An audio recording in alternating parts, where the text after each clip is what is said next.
అక్కడ పెద్దలు రేవంత్ రెడ్డి గారు మేము గేట్లు తెరిస్తే మీ పార్టీ ఖాళీ అవుతుందన్నారు.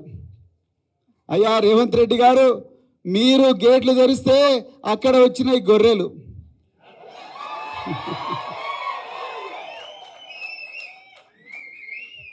బీఆర్ఎస్ పార్టీ గేట్లు తెరిస్తే వచ్చినాయి సింహాలు.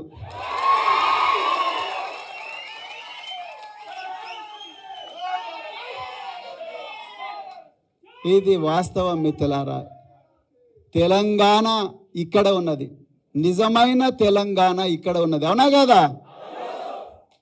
అక్కడ తెలంగాణను మోసం చేసిన వాళ్ళు అక్కడ ఉన్నారు. తెలంగాణ ఉద్యమాన్ని తాకట్టు పెట్టి ఆస్తులు అక్రమంగా సంపాదించుకున్న వాళ్ళందరేమో అక్కడ గేట్లు దోసుకొని పోతున్నారు. ఇక్కడ ఒక కొత్త తెలంగాణను నిర్మించడం కోసం ఇక్కడికి వచ్చిన వాళ్ళందరూ ఇక్కడ ఉన్నారు మిత్రులారా. ఈరోజు మరి తెలంగాణ అమరవీరులు ఎంతోమంది 1969వ సంవత్సరం నుండి తెలంగాణ వచ్చేదాకా అసువులు బాసిన అమరవీరులందరికీ కూడా హృదయపూర్వకమైన నివాళులు అర్పిస్తూ మరి సామాజిక ఉద్యమ పితామహులు తథాగత గౌతమ బుద్ధుడి నుండి మరి ఛత్రపతి షాహు మహారాజ్ గారు కానీ, సంత్ నారాయణ గురు గారు, అదేవిధంగా మరి పెరియార్ రామస్వామి గారు గారని, అదేవిధంగా మరి మాన్యశ్రీ కాన్షీరామ్ గారు, పరమ పూజ్య డాక్టర్ బిఆర్ అంబేద్కర్ గారు, మరెందరో మహనీయులను స్మరించుకుంటూ తెలంగాణ గడ్డ మీద కూడా 400 సంవత్సరాల క్రితమే ఇక్కడి ప్రాంతంలో ఒక గొప్ప ఉద్యమం తీసుకొచ్చి పోరాటం చేసి సామ్రాజ్యాలు సృష్టించిన సర్దార్ సర్వాయి పాపన్న గౌడ్ కానీ,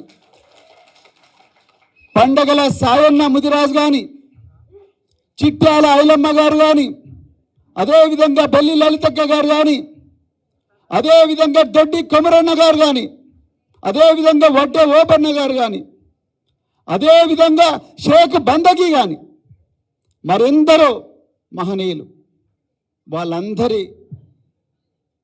వాళ్ళందరికీ గొప్ప నివాళులు అర్పిస్తూ ఈరోజు మనం ఇక్కడ తెలంగాణ భవన్లో చారిత్రాత్మకమైన సభ జరుపుకుంటున్నాం. పెద్దలు ప్రొఫెసర్ శ్రీనివాసరెడ్డి గారు అన్నారు, ఈ మధ్య కాలంలో నేను ఎప్పుడు కూడా ఇంత కోలాహలం మా తెలంగాణ భవన్లో చూడలేదన్నారు. ఇది కేవలం తెలంగాణకే కాదు, దేశ రాజకీయాలను కూడా శాసించే సభ ఇవాళ తెలంగాణ భవన్లో జరుగుతూ ఉన్నది. ఇక్కడికి పెద్దలు మరి తెలంగాణ ఆవిర్భావానికి మూల కారకులు, భారత రాష్ట్ర సమితి వ్యవస్థాపకులు, మడమ తిప్పని మాట తప్పని నాయకులు పెద్దలు కేసీఆర్ గారు. వారు రావాల్సి ఉండే కానీ అలా మరి కేసీఆర్ గారు, కేటీఆర్ గారు, హరీష్ రావు గారు రావాల్సి ఉండే కానీ మరి వారు ఇవాళ పార్లమెంటు ఎన్నికల సందర్భంగా మరి టికెట్ల అభ్యర్థుల ఎంపిక ఖరారు చేసే కార్యక్రమంలో తలమునకలై ఉన్నారు. కాబట్టి మరి ఈరోజు మరి వారి ఆశీస్సులతోనే ఈ సభ జరుగుతూ ఉన్నది. వారందరూ కూడా మరి చింతిస్తూ వారి సందేశం ఇక్కడికి పంపడం జరిగింది.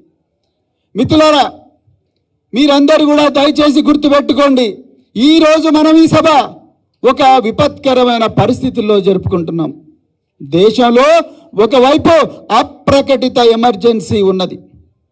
రాజ్యాంగ సంస్థలైన న్యాయ వ్యవస్థ, సిబిఐ కానీ, అదేవిధంగా ఎన్ఫోర్స్మెంట్ డైరెక్టరేట్ అంటే ఈడీ కానీ, మరెన్నో సంస్థలు, మరి ఫోర్త్ ఎస్టేట్ అనే మీడియా కానీ, ఇవన్నీ కూడా కేంద్రంలో అధికారంలో ఉండే బీజేపీ తన గుప్పిట్లో పెట్టుకొని మాకు 400 సీట్లు ఇవ్వండి, మేము భారత రాజ్యాంగాన్ని, ఏ రాజ్యాంగాన్ని అయితే డాక్టర్ బిఆర్ అంబేద్కర్ గారు రచించారో, ఏ రాజ్యాంగ ఫలాల వల్ల అయితే ఈరోజు వేదిక మీద మనమందరం కూర్చున్నామో, ఏ రాజ్యాంగ ఫలాల వల్లనైతే మనమందరం కూడా బట్టలు కట్టుకొని ఆత్మగౌరవంతో బతుకుతున్నామో, ఆ రాజ్యాంగాన్ని 400 సీట్లు ఇవ్వండి, రాజ్యాంగాన్ని రద్దు చేస్తామని చెప్పి ఆ 400 సీట్లు తెచ్చుకోవడం కోసం ఎన్నో కుట్రలు, మళ్ళీ అధికారంలోకి రావడం కోసం ఈరోజు దేశంలో ఉండే ప్రతిపక్ష పార్టీ గొంతు నొక్కి వాళ్ళందరి మీద అక్రమంగా కేసులు పెట్టి ఆ వాళ్ళ బాధనంతా కూడా ప్రపంచానికి తెలవకుండా మీడియాను కూడా గొంతు నొక్కి చేస్తున్న పరిస్థితిలో ఈరోజు మనం తెలంగాణ భవన్లో ఈ సభ పెట్టుకుంటున్నాం. మిత్రులారా, ఒక్కసారి ఆలోచించండి.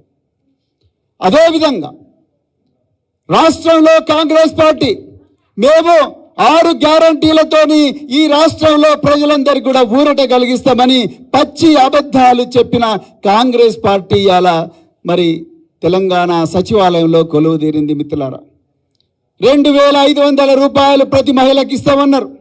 రైతులకు 15,000 రూపాయల భరోసా ఇస్తామన్నారు. అదేవిధంగా మరి 4,000 పెన్షన్ ఇస్తామన్నారు. ఇంకెన్నో కపటపు వాగ్దానాలు చేసిండ్రు. విద్యార్థులకు విద్యార్థి భరోసా అన్నారు. మరి వస్తున్నాయా మిత్రులారా? ఇవన్నీ కూడా రావట్లేదు. కరెంటే పోతా ఉన్నది. నీళ్లు లేక రైతన్నలు కన్నీరు మున్నీరుగా విలపిస్తున్నారు. వాళ్ళ కన్నీళ్లు తుడిచే నాదుడు లేడు. అడిగిన వాళ్ళందరి మీద కేసులు. మొన్న ఒక తమ్ముడు బీఆర్ఎస్ పార్టీ యువ నాయకుడు క్రిషాంక్ మన్నె జూబ్లీ హిల్స్ సొసైటీలో కుంభకోణం జరిగింది. ఆ సొసైటీలో కోశాధికారిగా ముఖ్యమంత్రి గారి సోదరుడు ఉన్నాడని ఒక్క ట్వీట్ చేసినందుకే దౌర్జన్యంగా ఆయన ఇంటికి పోయి ఆయన సెల్ ఫోన్ గుంజుకొని ఆయన మీద కేసు పెట్టి ఆయనను వేధిస్తున్నారంటే దౌర్జన్యం ఎంత ఘోరంగా ఉన్నదో మీరు ఒక్కసారి ఆలోచించండి. ఈ కాంగ్రెస్ పాలనలో అలాంటి విపత్కరమైన పరిస్థితుల్లో ఈరోజు మనం ఈ సభ చేసుకుంటున్నాం.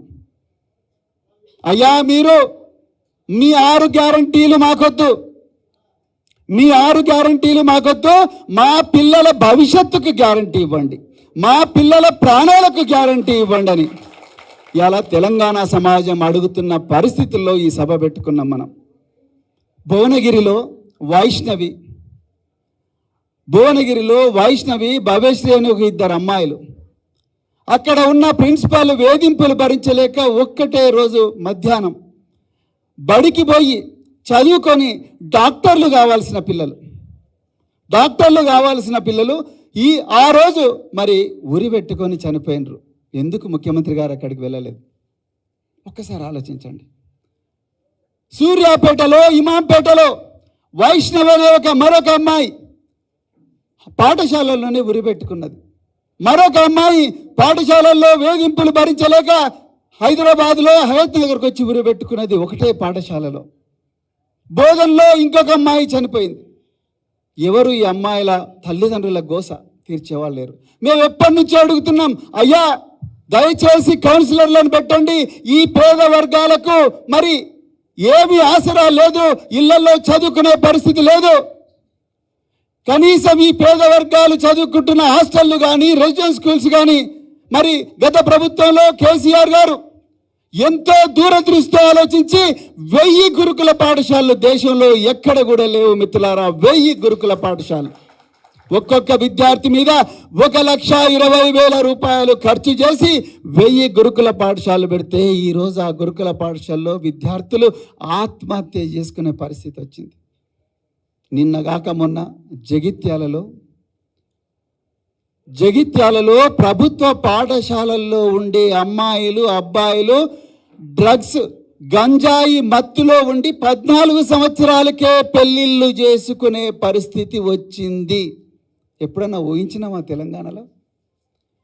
చదువుకునే వయసులో పిల్లలు చదువుకొని అక్షరాలు నేర్చుకొని ఆటలు ఆడుకొని పాటలు పాడుకొని అమెరికా దాకా వెళ్ళి ఆస్ట్రేలియా దాకా వెళ్ళి లండన్ దాకా వెళ్ళి తల్లిదండ్రులు ఎర్ర బస్సులో ఎక్కలేని తల్లిదండ్రులు పిల్లలు ఎయిర్ బస్సులో ఎక్కాలని ఆనాటి గత ప్రభుత్వం గురుకుల పాఠశాలలు కేసీఆర్ గారి నాయకత్వంలో పెడితే ఈరోజు ఆ పాఠశాలలు ప్రభుత్వ పాఠశాలలు గంజాయి కేంద్రాలుగా మారిపోయినాయి. ఎక్కడి నుంచి వస్తుంది గంజాయి? అదే గంజాయి తాగిన పిల్లలను కిడ్నాప్ చేసి కొంతమంది ముఠాలు అదే జగిత్యాల నుంచి హైదరాబాదు మహానగరానికి తరలించి ఆగర్భ శ్రీమంతులు చేసుకునే రేవ్ పార్టీలలోకి పిల్లలను తీసుకొస్తున్నారంట. ఇందుకోసమేనా మరి కాంగ్రెస్ ప్రభుత్వానికి మనం అధికారం ఇచ్చింది? ఒక్కసారి ఆలోచించండి. ఏమైందయ్యా రేవంత్ రెడ్డి గారు, మీరు అధికారం వచ్చిన మొదటి రోజునే మీరేం చెప్పిండ్రు? తెలంగాణను డ్రగ్ ఫ్రీ తెలంగాణ చేస్తామన్నారు. ఇవాళ అదే తెలంగాణలో అక్షరాలు నేర్వాల్సిన బిడ్డలు, పుస్తకాలు పట్టుకొని చదువుకోవాల్సిన పిల్లలు, వాళ్ళ భవిష్యత్తును మార్చుకోవాల్సిన బిడ్డలు ఇవాళ బ్రౌన్ షుగర్ గంజాయి డ్రగ్స్తో మరి ఈరోజు మత్తులో కూరుకొని పోయి ఉన్నారు. ఎక్కడ పోయింది మీ డ్రగ్స్ ఫ్రీ తెలంగాణ? కేవలం మాటలకు మాత్రమే మీరు పరిమితమయ్యారు. ఇది తెలంగాణ. ఈ సందర్భంలో మనం తెలంగాణ భవన్లో ఈ సభ జరుపుకుంటా ఉన్నాం. మిత్రులారా, మీరు ఒక్కసారి ఆలోచించాలి. మిత్రులారా, బహుజనవాదం తెలంగాణవాదం రెండు వేరు కాదు. ఈరోజు సోదరులు బల్క సుమన్ గారు చాలా చక్కగా సోదాహరణంగా తన జీవితాన్నే ఉదహరిస్తూ మరి ఆనంద్ గారు, మెతుకు ఆనంద్ గారు వారి జీవితాన్ని ఉదహరిస్తూ ఈరోజు చాలా చక్కగా చెప్పడం జరిగింది.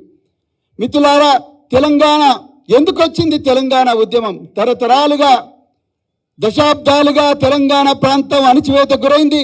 తెలంగాణలో ఉండే సహజమైన అమాయకత్వాన్ని ఆసరగా తీసుకొని నాటి ఆంధ్ర ఆధిపత్య పాలకులు తెలంగాణకు రావాల్సిన నీళ్లు కానీ, నిధులు కానీ, నియామకాలు కానీ చేపట్టకుండా తెలంగాణ జీవనాన్ని మొత్తం శిథిలం చేసి తెలంగాణను వల్లకాడుగా చేస్తే ఆనాడు వచ్చింది తిరుగుబాటు ఉద్యమం, తెలంగాణ ఉద్యమం. అందువల్లనే తెలంగాణ ఈరోజు మరి టిఆర్ఎస్ పార్టీ నాయకత్వంలో, పెద్దలు గౌరవనీయులు కేసీఆర్ గారి నాయకత్వంలో మరొకసారి ఉద్యమం రూపుదిద్దుకొని ఈరోజు మనకు తెలంగాణ కళ సాకారం అయింది.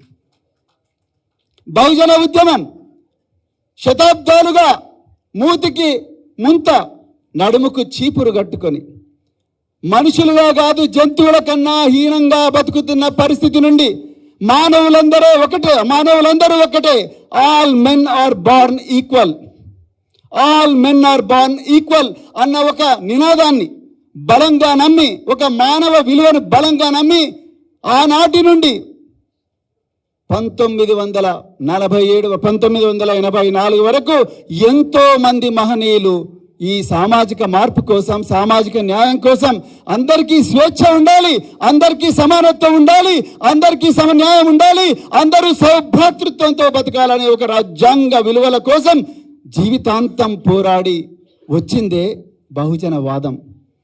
తెలంగాణ వాదంలో అణచివేతకు తిరుగుబాటు ఉంది, బహుజన వాదంలో కూడా అణచివేతకు తిరుగుబాటు ఉంది. అందుకొరకే నేను ముందట చెప్పిన కృష్ణా నది, తుంగభద్ర నది ఏ విధంగా కలుస్తాయో సంగమేశ్వరం దగ్గర, అదే విధంగా ప్రాణహిత గోదావరి ఏ విధంగా కాళేశ్వరం దగ్గర కలుస్తాయో బహుజన వాదం, తెలంగాణ వాదం కూడా ఆ విధంగా కలవాలి అన్న ఉద్దేశంతోనే మరి ఈరోజు ఇక్కడ మనం కూర్చున్నాం. మిత్రులారా, మన జెండాలు వేరు కావచ్చు, కానీ ఎజెండా ఒక్కటే. మిత్రులారా, ఎజెండా ఒక్కటే, స్వేచ్ఛ, సమన్యాయం, సౌభ్రాతృత్వం. అందరూ కూడా సమానంగా మరి అభివృద్ధి చెందాలన్న ఒక గొప్ప తాత్విక నినాదంతోనే ఈరోజు మనమందరం కూడా ఇక్కడ కూర్చున్నాం. మరి ఆనాడు మీ అందరి అభిలాష మేరకు మనం ఎంతో పోరాటం చేస్తున్నాం, కానీ మనం చట్టసభల్లో కూర్చోలేకపోతున్నాం అన్న ఒక భావనతోని, బెంజీ మాయావతి గారి అనుమతితోని, పెద్దలు కేసీఆర్ గారి అనుమతితోని మరి ఆ రోజు బల్క సుమన్ గారు మరి చాలా కృషి చేసిన దాని గురించి అనుమతితోని ఒక చారిత్రాత్మకమైన పొత్తు తెలంగాణలో మరి తీసుకురావడం జరిగింది. కొన్ని అనివార్య కారణాల వల్ల పొత్తు మరి విఫలమైన మరి నేను ఒక స్వేరోగా నేను కేసీఆర్ గారికి ఇచ్చిన మాటను తప్పకుండా సార్, మాకు ఎంత ఇబ్బందులైనా కూడా బీజేపీ ఎన్ని కుట్రలు చేసినా, కాంగ్రెస్ ఎన్ని కుట్రలు చేసినా, నేను మాత్రం మీరు ఏ విధంగా అయితే తెలంగాణ కోసం పోరాడినరో ఆ విధంగా నేను కూడా మీతో పాటు వచ్చి నేను కూడా మళ్ళొక కొత్త తెలంగాణకు పునాది వేసే యజ్ఞంలో నేను కూడా భాగస్వామిని అవుతానన్నప్పుడు వారు చాలా సంతోషంగా మరి నన్ను ఆహ్వానించడం జరిగింది. మిత్రులారా, ఈరోజు మన ముందు చాలా గొప్ప ఛాలెంజ్ ఉన్నది. దయచేసి గుర్తుపెట్టుకోండి, రాజ్యాంగం రద్దు కాబోతున్నది. బాబాసాహెబ్ అంబేద్కర్ గారు, మహాత్మా జ్యోతిరావు పూలే గారు, మరెందరో మహనీయులు ఈ దేశం, ముఖ్యంగా బాబాసాహెబ్ అంబేద్కర్ గారు ఎంతో శ్రమించి తయారు చేసిన రాజ్యాంగం ఈసారి బీజేపీ అధికారంలోకి వస్తే రాజ్యాంగం రద్దు కాబోతున్నది. రాజ్యాంగం రద్దు అయితే మనకు రాజ్యాంగం ఇచ్చిన స్వేచ్ఛ, సమానత్వం, సౌభ్రాతృత్వం మొత్తం కూడా మంట కలిసిపోయే ప్రమాదం ఉన్నది. రిజర్వేషన్లు ఉండవు, ఉద్యోగాలు రావు, మళ్ళీ చీకటి రోజులు, మూతికి ముద్ద, నడుముకు చీపురు కట్టుకొని మళ్ళీ వంగి పశువుల కన్నా ఘోరంగా బతికే పరిస్థితులు వస్తాయి. అందుకొరకే మనం గ్రామీణ ప్రాంతాల్లో మరి కఠోరమైన సైనికులుగా మారి, భారత రాష్ట్ర సమితి సైనికులుగా మారి, ఎక్కడంటే అక్కడ, ఎక్కడ వీలైతే అక్కడ పోయి మన రాజ్యాంగం ప్రమాదంలో ఉన్నది, మన రాష్ట్రం పోరాడి తెచ్చుకున్న తెలంగాణ రాష్ట్రం ప్రమాదంలో పడ్డది. బడేబాయ్ నరేంద్ర మోడీ గారు, చోటేబాయ్ రేవంత్ రెడ్డి గారు వీళ్ళిద్దరు కూడా ఒకటే తానులో ముక్కలే. అందుకొరకే వీళ్ళిద్దరి నుండి కూడా తెలంగాణ తల్లిని మళ్ళీ కాపాడవలసిన చారిత్రాత్మక బాధ్యత మన మీద ఉన్నదని ప్రతి ఒక్క కార్యకర్త కూడా ఒక సిపాయిలాగా మారి గ్రామీణ ప్రాంతాల్లో చెప్పాల్సిన అవసరం ఉన్నది మిత్రులారా. ఆనాడు కాన్షీరామ్ గారు ఏమన్నారు? మనం ఆయుధాలు పట్టాల్సిన అవసరం లేదు, ఒక సామాజిక మార్పు కోసం ఆయుధాలు పట్టాల్సిన అవసరం లేదు. బాబాసాహెబ్ అంబేద్కర్ గారు తన రాజ్యాంగం ద్వారా మనకు ఓటు హక్కు అనే ఆయుధం ఇచ్చిండు మిత్రులారా. ఒక్కసారి గుర్తుపెట్టుకోండి, ఓటు హక్కు అనే ఆయుధం ఇచ్చి ఆ ఓటు హక్కు ద్వారానే మన జీవితాలు మార్చుకోమన్నారు.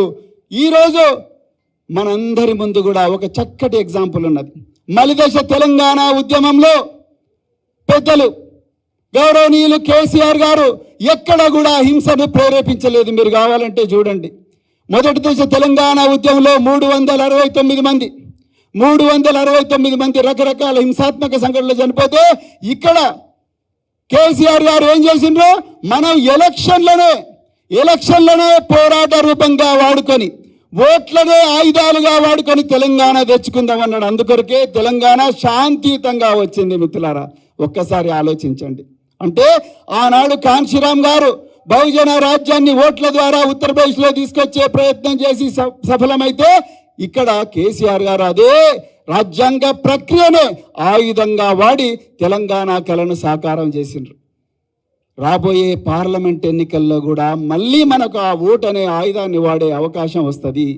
ఈ దేశాన్ని బీజేపీ నుండి విముక్తి చేయడం కోసం, ఈ రాష్ట్రాన్ని కాంగ్రెస్ నుండి విముక్తి చేయడం కోసం మళ్ళీ ఈ ఓటును మనం చక్కగా వాడుకొని తప్పకుండా అంటే మనం ఏ రాజ్యాన్ని అయితే అమాయకత్వంతో కోల్పోయినామో ఒక 4 నెలల క్రితం, ఆ గొప్ప రాజ్యాన్ని మనం తెచ్చుకోవాల్సిన అవసరం ఉన్నది అనేది నేను మీ అందరికి కూడా మళ్ళొకసారి చెప్తా ఉన్నా మిత్రులారా. అందుకొరకే దయచేసి ఈ రోజు నుంచి మీరు ఎక్కడ పోయినా కూడా మన రాష్ట్రానికి, మన దేశానికి ప్రమాదం ఉన్నది. ఈ పేద వర్గాలకు, మరి ముఖ్యంగా బహుజన వర్గాలకు, ఎస్సీలు కానీ, ఎస్టీలు కానీ, బీసీలు కానీ, మైనారిటీలు కానీ, అగ్రవర్ణాల్లో ఉండే పేదలు కానీ, వీళ్ళందరి జీవితాలు ఘోరంగా మరి నాశనం కాబోతున్నాయనే విషయం చక్కగా ప్రజలందరికీ వివరించి, వాళ్ళందరూ కూడా మళ్ళీ భారత రాష్ట్ర సమితికి పట్టం కట్టి మళ్ళీ తెలంగాణ రాష్ట్రంలో మళ్ళీ ఒక చక్కటి పాలన రావాలి, ఒక దూరదృష్టితో ఒక గొప్ప పునాది పడే పాలన రావాలి. మన బిడ్డల భవిష్యత్తులు మారాలి, రైతన్నల భవిష్యత్తులు మారాలి, రైతు కూలీల భవిష్యత్తులు మారాలి, పారిశుద్ధ్య కార్మికుల భవిష్యత్తులు మారాలి, ఆటో డ్రైవర్ల భవిష్యత్తు మారాలి, అందరి భవిష్యత్తు కూడా మారాలన్న మరి గొప్ప కళతోని మనం అందరం కూడా పనిచేయాల్సిన అవసరం ఉన్నది మిత్రులారా.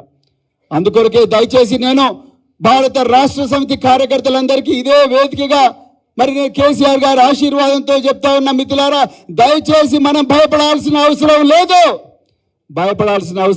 ఎవ్వరికీ భయపడాల్సిన అవసరం లేదు. దిక్కు మొక్కు లేని జనం, ఒక్కొక్కరు ఒక అగ్నికణం, ఒంటరిగా లేమ మనం, కోట్ల సేన మనం మిత్రులారా. ఇక్కడ వేదిక మీద ఉన్న చాలా మంది నాయకులు, బాల్క సుమన్ గారితో సహా వీళ్ళందరూ కూడా మరి ఇలాంటి ఎత్తు పల్లాలను ఎన్నిటినో చూసిండ్రు మిత్రులారా. ఇది చాలా చిన్నది మనం చూస్తున్న ఛాలెంజ్. అందుకొరకు భారత రాష్ట్ర సమితి కార్యకర్తలందరికీ కూడా నేను మళ్ళొకసారి చెప్తున్నా, మీరు ఎక్కడ ఉన్నా ఒక కొదమ సింహంలాగా గర్జించి మళ్ళీ భారత రాష్ట్ర సమితిని అధికారంలోకి తీసుకురావాల్సిన అవసరం ఉన్నదని కూడా ఈ సందర్భంగా మీ అందరికీ కూడా మనవి చేస్తున్న మిత్రులారా. దయచేసి గుర్తుపెట్టుకోండి, చరిత్రను మళ్ళీ పునర్లిఖించే చరిత్రాత్మకమైన అవకాశం ఈసారి ఈ పార్లమెంట్ ఎన్నికలు మనకి ఇవ్వబోతున్నాయి.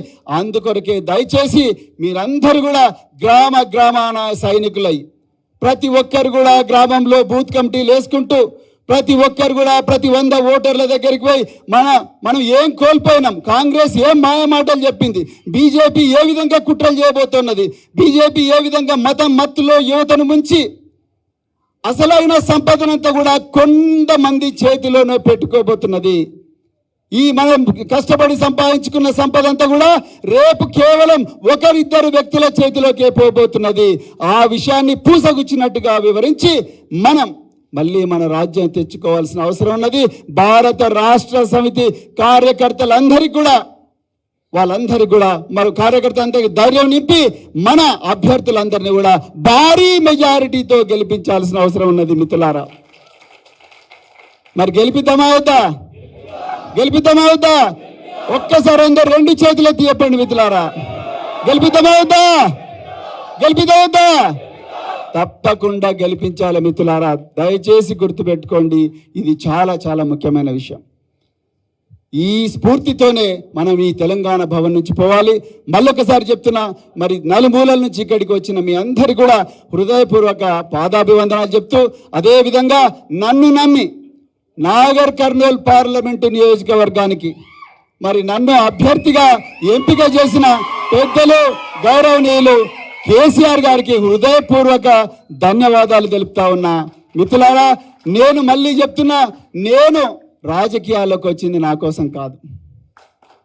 నేను పోలీసు ఉద్యోగంలో చేరింది నా కోసం కాదు. నేను పోలీసు ఉద్యోగం నుండి గురుకుల పాఠశాలలోకి వచ్చింది నా కోసం కాదు. నేను గురుకుల పాఠశాలలో ఉద్యోగాన్ని వదిలేసి రాజకీయాల్లోకి వచ్చింది నా కోసం కాదు మిత్రులారా. నేను బహుజన్ సమాజ్ పార్టీని వదిలేసి భారత రాష్ట్ర సమితిలో చేరింది కూడా నా కోసం కాదు. ఒక హోదా కోసం కాదు, ఒక బంగళా కోసం కాదు, ఒక ఎర్రబుగ్గ కారు కోసం కాదు, లక్షల జీతం కోసం కాదు, ఒక హోదా కోసం కాదు, ఒక అంతస్తు కోసం కాదు మిత్రులారా.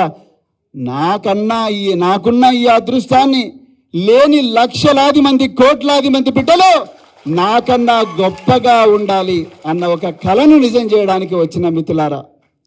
ఆ కలను నిజం చేయడానికి మాత్రమే ఇక్కడికి వచ్చిన. ఇప్పటికి కూడా అదే ఎజెండానే, డప్పులు కొట్టిన చేతులతోనే తెలంగాణ బిడ్డలు డాలర్లు సంపాదించాలి మిత్రులారా. చెప్పులు గుట్టిన చేతులతోనే చరిత్ర తిరగరాయాలి. కళ్ళు గీత కార్మికుల బిడ్డలు కంప్యూటర్ ఇంజనీర్లు కావాలి మిత్రులారా.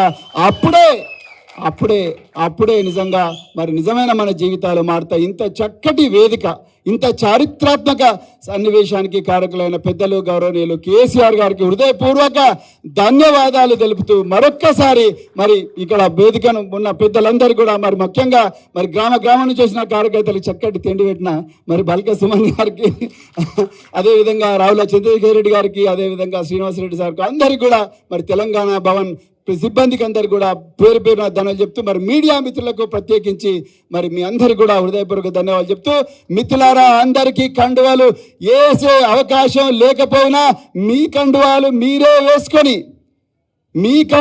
మీరే వేసుకొని సుశిక్షితులైన సైనికుల్లాగా, భారత రాష్ట్ర సమితి సైనికుల్లాగా గ్రామాన పోయి ప్రజాస్వామ్యబద్ధంగా, రాజ్యాంగబద్ధంగా పెను విప్లవం సృష్టించాలని చెప్పి కోరుకుంటూ మరొక్కసారి జై ఫూలే, జై కమ్రం భీమ్, జై షేక్ బందగి, జై కేసీఆర్, జై తెలంగాణ, జై భారత్.